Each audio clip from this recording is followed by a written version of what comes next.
भारतीय रेल्वे मंत्रालय आणि मध्य रेल्वे प्रशासनाच्या समन्वयाच्या अभावामुळे ठाणे आणि मुलुंड दरम्यानच्या नवीन उपनगरीय रेल्वे स्थानकाच्या कामास विलंब होत आहे।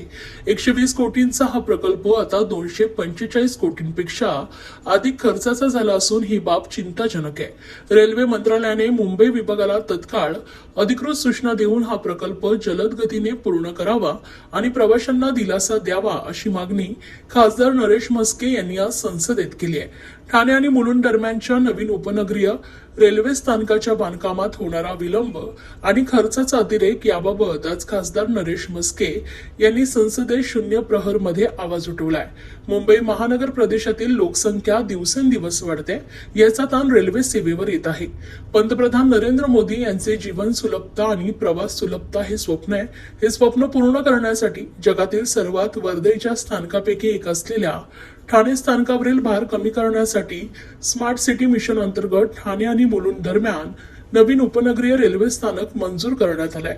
ठाणे स्मार्ट सिटी लिमिटेडने त्यांच्या 60% भागाचे काम पूर्ण केलंय, तथापि मध्य रेल्वेचे काम अद्याप सुरू झाले नसल्याचे खासदार नरेश म्हस्के यांनी सभागृहाच्या निदर्शनास आणून दिलंय। मी माझ्या मतदारसंघातील ठाणे मुलुंड दरम्यान नवीन होणाऱ्या स्टेशनच्या विलंबासंदर्भात आपलं लक्ष वेधू इच्छितो। प्रधानमंत्रींचं स्वप्न होतं इझी ऑफ लिव्हिंग आणि इझी ऑफ ट्रॅव्हलिंग। हे स्वप्न पूर्ण होण्याकरता ज्या ठाणा स्टेशनवर दररोज 10 लाखाच्या वरती प्रवासी वाहतूक करत असतात, त्याचा लोड कमी करण्याकरता नवीन स्टेशनची निर्मिती स्मार्ट सिटी मार्फत करण्याचे ठरवले।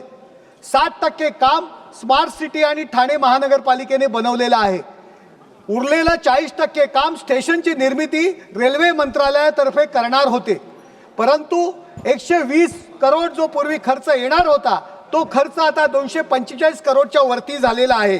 3 जुलै 2024 रोजी झालेल्या बैठकीत रेल्वे मंत्र्यांनी सदरचा खर्च रेल्वे मंत्रालय करेल असं फिक्स केलं आणि तसं जाहीर केलं, परंतु अद्यापही त्या संदर्भात खालती रेल्वे मंत्रालयाने रेल्वे मंत्र्यांच्या मार्फत खाली मेसेज दिलेला नाहीये। वारंवार ही मागणी मी सातत्याने करत आहे। धन्यवाद। जुलै 2025 मध्ये स्मार्ट सिटी कंपनी बंद झाली, त्यामुळे येणारा निधी आता बंद झालेला आहे। महानगरपालिकेची कॅपॅसिटी नाहीये, कोविड नंतर परिस्थिती वाईट आहे, तरी लवकरात लवकर रेल्वे मंत्रालयाने तो खर्च उचलून ते स्टेशन पूर्ण करावे ही विनंती मी आपणास करत आहे।